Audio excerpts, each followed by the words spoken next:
وہ ذرا بھی محسوس ہوا کہ اس کے ارد گرد کوئی گھیرا تنگ کیا جا رہا ہے یا یہ کہ سب جماعتیں مل کے اس کے اکیلے کے پیچھے پڑ گئی ہیں، تو پھر یہ اس طرح اٹھ کے آپ کا راستہ روکے گا کہ جس طرح کوئی بھی آپ نے پہلے دیکھا سوچا بھی نہیں ہوگا۔ تیر پر اڑ کے نشانے لگے، تیر پر اڑ کے نشانے لگے، مطلب تیر کی دانستہ طور پہ ہاں یہ فیصلہ کر کے کہ یہ تیر جا رہا ہے، اس کے سامنے آنا ہے میں نے۔ السلام علیکم ویورز، حسن نثار آفیشیل چینل کے ساتھ میں ہوں ابن صحرا۔ ویورز، ہماری انتہائی خوش بختی کہ معروف قانون دان اور شاندار سیاستدان اعتزاز احسن صاحب نے ہمیں ایک بار پھر انٹرویو کے لیے ٹائم دیا۔ سر السلام علیکم۔ وعلیکم السلام۔ سر، میری خوش بختی کہ میں پھر آپ کے سامنے موجود ہوں۔ مجھے اس بات کا بالکل ادراک ہے کہ آپ انٹرویو کے لیے وقت نہیں دیتے، لیکن آپ نے کمال مہربانی کا ثبوت دیتے ہوئے مجھے یہ چند لمحے عطا کیے ہیں۔ میں انٹرویو کا آغاز صرف اس بات سے کروں گا کہ 4 مہینے پہلے کم و بیش میں نے آپ کا انٹرویو کیا تھا۔ اس میں آپ نے کہا تھا کہ اگر عمران خان کو اس کی مدت پوری ہونے سے پہلے ہٹایا گیا تو عوام میں اس کا بہت ریئیکشن آئے گا اور لوگ مہنگائی وغیرہ کو بھول جائیں گے۔ سر، جب آپ نے یہ بات کی تھی اس وقت تو ووٹ نو کانفیڈنس کا کوئی شائبہ بھی نہیں تھا۔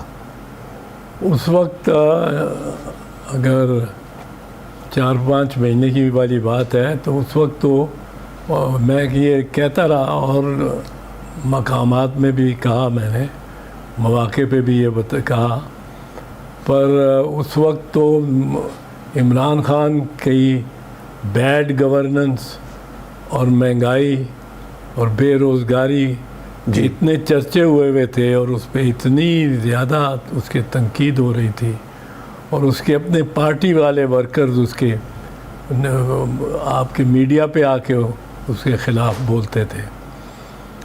پر میں انہیں یہ سمجھانے کی ضرور کوشش کی کچھ دوستوں کو، اپنے سیاسی ساتھیوں کو بھی، کہ یہ اب اس کا 1.5 سال رہ گیا ہے، اس کو اپنے وزن سے ہی نیچے جانے دو۔ واہ! اگر آپ کو آپ نے پچھاڑنے کی کوشش کی اور وہ ذرا بھی محسوس ہوا کہ اس کے ارد گرد کوئی گھیرا تنگ کیا جا رہا ہے یا یہ کہ سب جماعتیں مل کے اس کے اکیلے کے پیچھے پڑ گئی ہیں، تو پھر یہ اس طرح اٹھ کے آپ کا راستہ روکے گا کہ جس طرح کوئی بھی آپ نے پہلے دیکھا سوچا بھی نہیں ہوگا۔ واہ! اور آسمہ شیرازی کے پروگرام میں تو میں نے یہ الفاظ کہے کہ یہ ایک دیو ہیکل قد سے ہو کر اور آپ کا راستہ روکے گا، سب کا۔ تو یہ غلطی نہ کرنا۔ اور میں سمجھتا ہوں کہ ابھی بھی یہ جو پی ڈی ایم ہے اور اس کے ساتھ باقی جو جماعتیں ہیں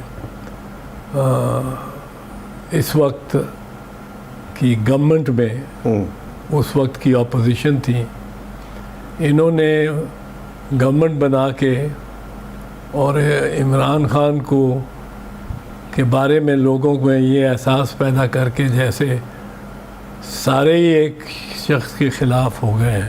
بالکل۔ اور ایک ہی تنقید کا موضوع ہے، اور پھر اس نے جو ایک لائن ایسی پکڑ لی ہے جس میں مقبولیت 2 چاند ہو جاتی ہے، بلکہ 4 چاند لگ جاتے ہیں۔ ہاں، کا موقع زیادہ بنتا ہے۔